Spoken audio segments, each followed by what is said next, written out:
One of the amazing features of this BYD Seagull is yung tinatawag niya na application na pwede mong i-operate in distance way. Yun daw ang app. Alright mga kabuhay, nata sa Davao City. Of course, si Glenn is nasa Digos na siyang app. What? I-try o paandar ang through app, mobile application. What? Paandaron niya without driver. Oh shit! Play. What? Oh shit! Okay. Kini unlock siya. Entry mode. Wow. Oh shit! Oh shit! So ang nag-operate na ron sa Digos. What?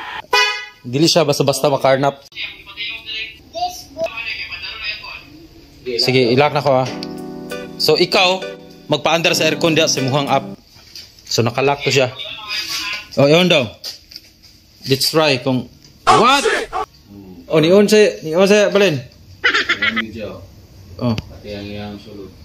Sentry mode. Sumura na sa sentry mode niya.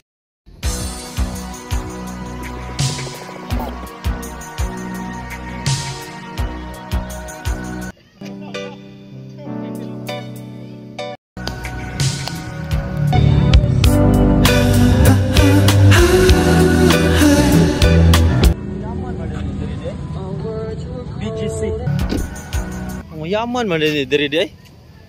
BGC. Gaya. Tulog na ka? Yawan ninyo diri. Global City. Okay.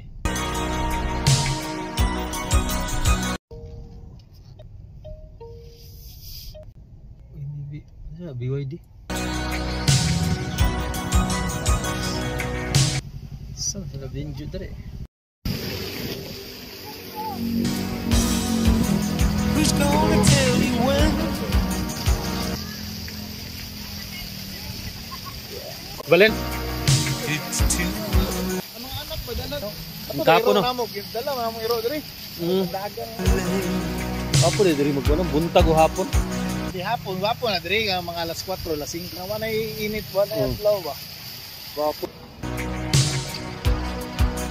Who's gonna tell you things? Chill man na kayo mo diri.